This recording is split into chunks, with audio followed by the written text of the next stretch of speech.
저는 불행하려고 태어난 사람 같아요. 정말 그런가?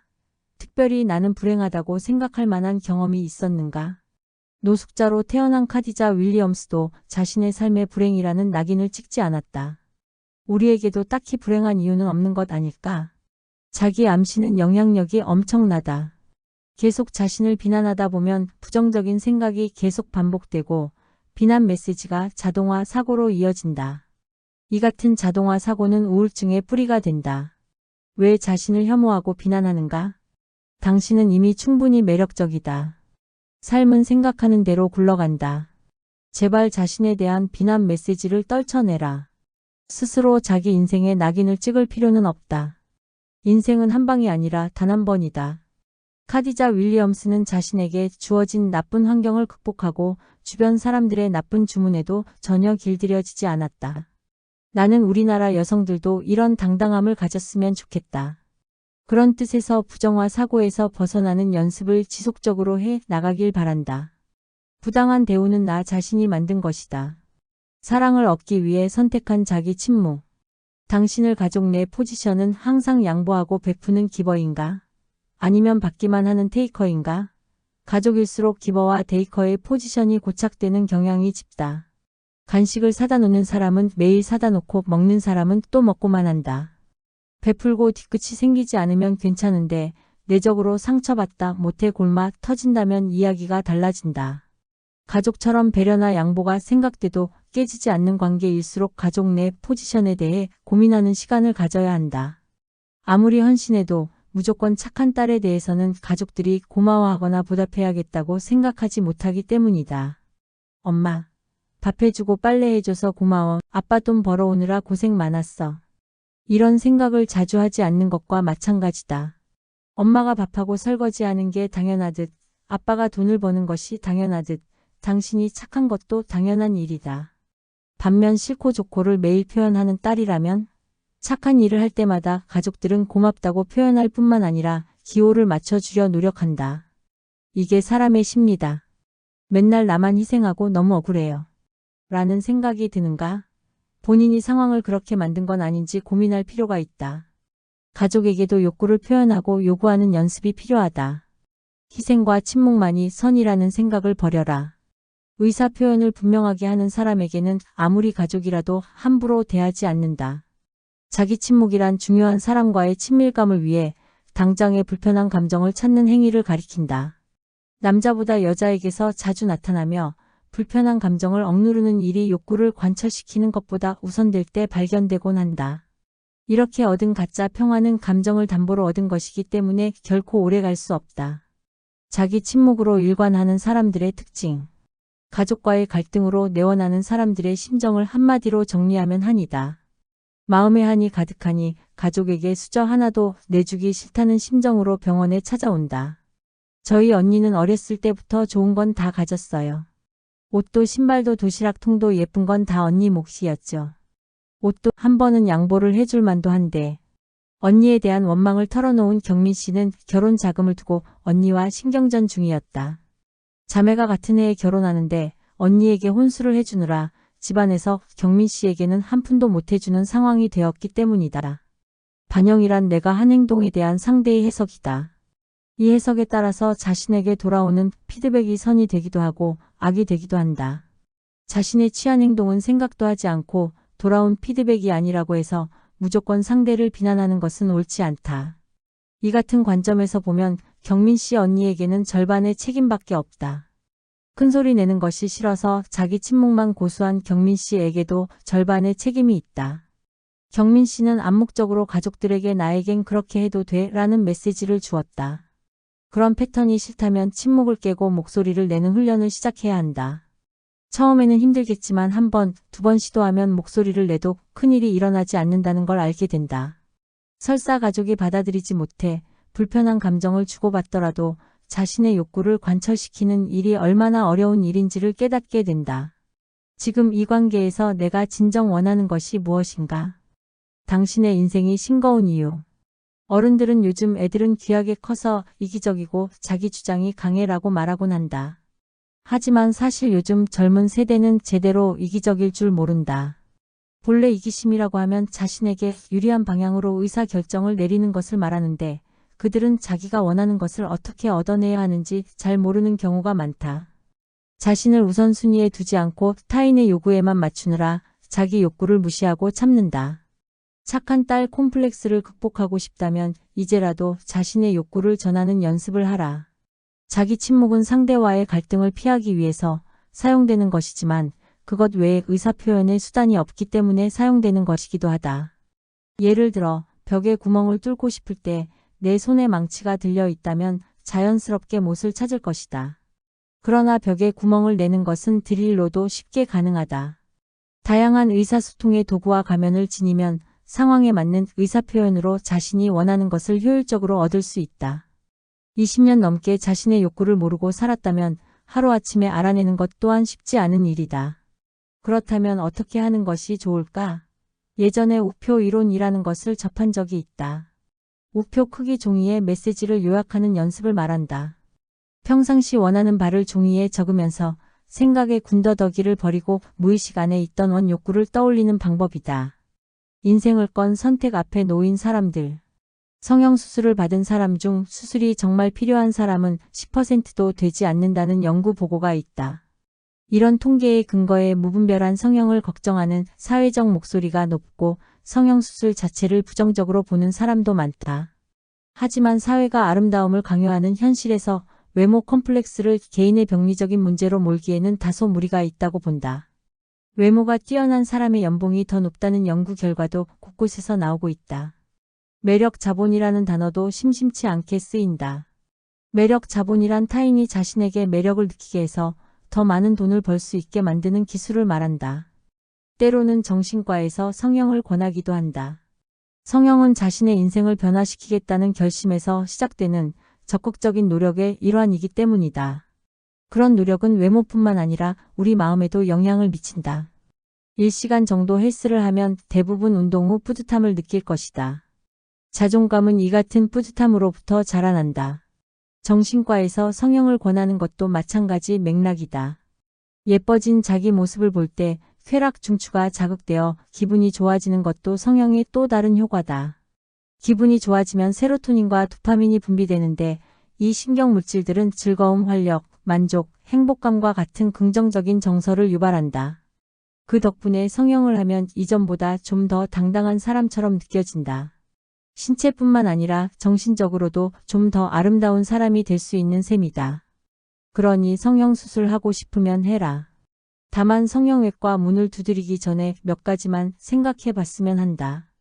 미용실 방문하듯 거리낌 없이 성형외과를 찾는 시대지만 그래도 수술대에 오르는 것은 인생을 건 선택이니 말이다. 조금은 자유로워지기 위해서 당신이 즉시 해야 할 것들. 다양한 연령층의 여성이 나이를 불문하고 성형을 원한다. 표면적인 이유는 외모의 변화지만 속내를 깊이 들여다보면 그녀들은 진짜 바꾸고 싶은 건 인생이다. 인생을 바꾼다는 것은 두 가지 의미다. 현재보다 나은 미래를 향해 나가거나 과거로부터 완전히 단절되거나. 큰 틀에서 보면 둘 다 현재 자신의 인생을 바꾸고 싶다는 욕구의 작용이지만 보통 미래보다 과거를 바꾸고 싶어하는 여성에게 성형에 대한 기대 심리가 크다. 성형한다고 인생이 마법처럼 변하지는 않는데 말이다. 성형하는 건 좋다. 그러나 당신을 아프게 한 과거도 사랑하는 마음으로 수술대 위로 올라가라. 아픈 시간도 있었지만 행복한 시간도 있었을 것이다. 이 사실을 인정해야 성형을 해도 행복해질 수 있다. 스스로와 화해하기. 방송 프로그램 렛미인과 화이트 스완에서 외모 콤플렉스로 자존감이 떨어지고 우울한 사람들을 상담한 적이 있다. 이 방송을 하면서 깨달은 점은 어떤 성형수술도 마음의 성형을 대신할 수는 없다는 것이다. 내가 나를 바라보는 시선이 부정적이라면 아무리 수술 후 예쁘게 변화했다고 해도 그 변화에 만족하는 기간은 6개월 남짓이다. 성형으로 일시적으로 자존감을 회복하지만 금세 다른 결점과 콤플렉스를 찾아낸다. 외모 변화를 통해 다 가진 것처럼 느껴지더라도 사실은 예쁜 외모만 가진 것뿐이다. 그 외의 것을 갖기 위해서는 별도의 노력이 필요하다. 수술을 통해 아름다운 외모를 가졌다면 원하는 직업을 갖고 건강한 관계를 맺는 데 필요한 경험과 지식을 쌓아라.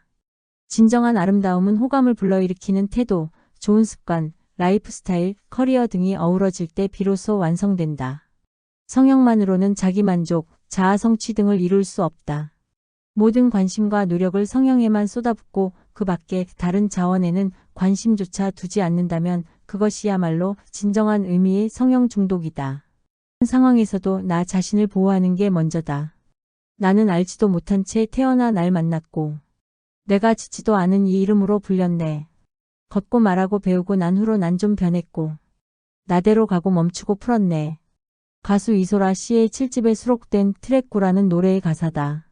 이 노랫말처럼 우리는 부모와 이름, 스스로의 모습을 선택할 수 없다. 나 자신을 내가 선택할 수 없는 셈이다. 내 선택도 마음에 들지 않을 때가 있는데 선택하지도 않은 내 모습, 주변 환경이 마음에 들긴 참으로 어려운 일이다. 그렇다고 현실을 바꿀 수는 없다. 이럴 때는 어떻게 해야 할까? 현실을 바꿀 수는 없지만 상황을 극복할 수는 있다. 이때 가장 먼저 필요한 것은 상처받은 마음을 달랠 수 있는 치유의 시간이다. 힘들고 무기력할 때 모임을 갖거나 시끌벅적한 장소에 가는 것은 별로 좋은 선택이 아니다. 힘들고 노출될수록 점점 예민해지기 때문이다. 자극을 받으면 뇌가 활성화되고 끊임없이 일하는 모드가 되어 그만큼 피로해진다. 특히 사람은 어떤 것보다 센 외부 자극이다. 우리는 타인과 함께 있는 것만으로도 청각, 시각, 촉각 등 다양한 자극에 노출된다. 그러나 혼자 있으면 온갖 자극으로부터 자유로울 수 있고 마음을 들여다봄으로써 어떤 선택 앞에서든 내적인 동기를 찾을 수 있다. 혼자 있다고 해서 자극으로부터 완전히 해방되는 것은 아니지만 적어도 관계가 주는 소음에선 자유로울 수 있다.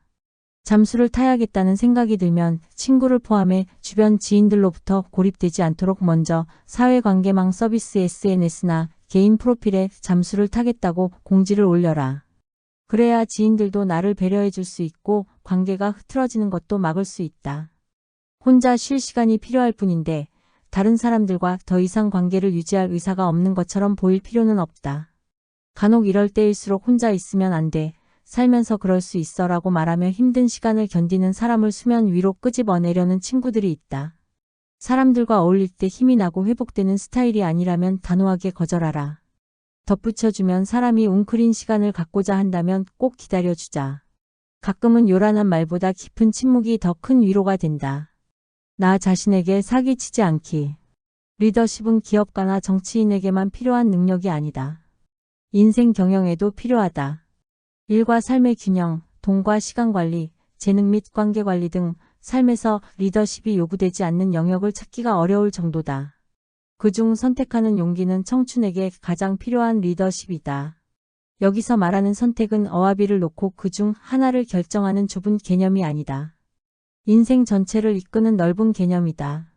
올바른 선택을 하려면 내 마음이 무엇을 원하는지 정확히 파악해야 하는데 생각보다 많은 사람이 자기 마음을 잘 모른다. 사랑을 예로 들어보자. 상대방을 사랑한다고 이야기하면서도 머릿속으로는 다시 누군가를 만나서 알아가고 맞춰가는 일이 귀찮아라거나 이 나이에 어디서 또 누굴 만나라고 생각한다. 이처럼 마음을 포장하는 것은 내가 얘랑 헤어지면 다른 남자를 만날 수 있을까 등의 두려움 때문이다. 상대적 박탈감, 그 참을 수 없는 서글픔. 주변의 부모에게 차는 물론이고 유학비와 사업 자금까지 지원받는 친구가 있는가? 상대적 박탈감에 억울한가? 그런데 자세히 들여다보면 상대적 박탈감은 보통 비교 대상이 전체가 아니라 부분이다. 왜 잘 사는 소수하고만 비교하는가? 영화배우 오드리 헵번은 사람들이 자신보다 못한 다수보다 처지가 나은 소수하고만 스스로를 비교하며 불행해한다. 고 꼬집었다. 부잣집 친구들뿐만 아니라 또래 친구들이 어떻게 사는지 함께 살펴보라. 대부분 자신이 상대적으로 꽤 괜찮은 처지에 있음을 확인할 수 있을 것이다. 소수와 비교해 자기 처지를 비관하는 것은 나쁜 습관이다. 결핍에는 크게 두 가지 종류가 있다. 하나는 누구나 받아야 할 기본적인 돌봄에 대한 결핍이다. 다른 하나는 받으면 좋지만 받지 못해도 전혀 문제가 되지 않는 2차 지원에 대한 결핍이다. 대학원 등록금, 유학비, 사업 자금, 결혼 비용은 2차 지원의 대표 항목들이다. 스스로 책임져야 하는 비용임에도 현대 사회에서는 부모가 도와주지 않으면 결핍으로 받아들여지는 비용 계정이랄까. 이 같은 비용 계정에 대한 지원을 받지 못했다고 부모를 원망한다면 성인으로서 전혀 자립할 의지가 없다고 말하는 것과 다를 바 없다. 결핍의 반대말은 풍요가 아니라 경험과 성장이다. 자신이 부족한 점이 있다고 인지해야 고치고자 노력하고 그 과정에서 다양한 경험을 통해 성장할 수 있다. 만약 부모가 모두 지원해주고 실패할 때마다 뒤처리를 해준다면 어떨까? 과연 좋기만 할까? 그 과정에서 배워야 할 100가지를 놓치게 되는 것은 아닐까? 어른들이 왜 젊을 때 사서 고생하라고 하는 줄 아는가? 인생을 살아가는 미천이 되기 때문이다. 인생이 뜻대로 이루어지기만 하는 사람은 아무도 없다. 그러니 미리미리 쓴맛을 경험하고 내공을 길러야 한다. 결핍의 심리학. 흔히들 개천에서 용 나는 시대는 지나갔다고 이야기한다. 맞는 말이다. 하지만 애초에 불가능하다고 생각하니까 더 불가능해지는 측면도 있지 않을까? 왜 1%의 확률마저 자신에게 허락하지 않는지 안타까울 뿐이다. 용이 되고자 노력한 사람만이 유능감이나 효용감 같은 심리적인 자원을 획득할 수 있다. 요 근래 금수저, 흙수저라는 표현이 난무하는데 이런 개념을 그대로 받아들이는 것은 위험하다. 날 때부터 모든 게 정해져 있다고 생각하면 만성적으로 시작하기도 전에 포기하게 될 수 있기 때문이다. 돈 많은 집에서 자란 친구들이 무조건 성공한다는 생각도 틀렸다. 그들은 부모만큼 잘 나가지 못한다는 사실에 대한 자책감과 두려움이 상당히 크다. 누구의 아들, 아무개의 딸이라는 소리를 듣고 자라는 것은 생각보다 힘든 일이다. 어디를 가나 자기보다 부모의 존재가 앞서니 부모 이름에 누가 되지 않으려면 이를 악물고 성공해야만 한다. 그들에게 성공의 반대말은 실수나 경험이 아니라 실패와 패배다. 인생은 원래 깔끔하지 않다. 제철 커리어를 쌓아라. 30부터 32까지의 여성은 20대가 아니지만 20대 대접을 받는다. 결혼한 여성이라면 출산과 직장 생활을 병행하며 정신없이 보내겠지만 싱글이라면 인생에서 가장 행복한 시간을 보내고 있을 확률이 높다. 20대에 비해 생활이 여러모로 나아졌고 사회생활도 안정되어 자신감이 넘쳐날 때이다. 이는 곧 딴 생각을 하게 될 때라는 뜻이다. 3년 정도 사회생활을 하면 이직에 대한 욕구도 강렬해진다. 특히 20대에 해외에 나간 경험에 있거나 외국어에 능통한 여성들은 더 늦기 전에 해외로 병에 걸리기 쉽다. 30대 초반에 해외로 나가고 싶다는 내담자들에게 나는 제철 커리어를 생각하라고 이야기한다. 삶의 전체적인 흐름을 생각지 않고 당장 자신이 하고 싶은 일을 하는 것은 다른 사람이 그 나이에 경험하는 것을 놓친다는 뜻이기 때문이다. 제철 커리어의 커리어는 업무 경력만 의미하는 것이 아니라 생활 전반에 걸친 삶의 경험을 말한다. 30대 초반은 많은 것을 할 수 있는 나이지만 그렇다고 목적 없이 모험을 할 나이도 아니다. 더 늦기 전에 하고 싶은 일에 도전하고 싶은가? 그게 막연하게 있어 보이는 선택, 감정적인 선택은 아닌가? 스스로에게 물어보라. 혼자 잘해주고 상처받지 마라. 저자 유은정 원장님은 자존감 심리치료센터를 운영하며 가족, 연인, 친구에게 상처받은 수많은 내담자들을 만나왔습니다. 서운하고 속상한 마음을 들키지 않으려 애쓰는 당신을 위한 감정 심리학 함께 해보세요. 이야기에 공감하셨다면 구독과 좋아요 부탁드립니다.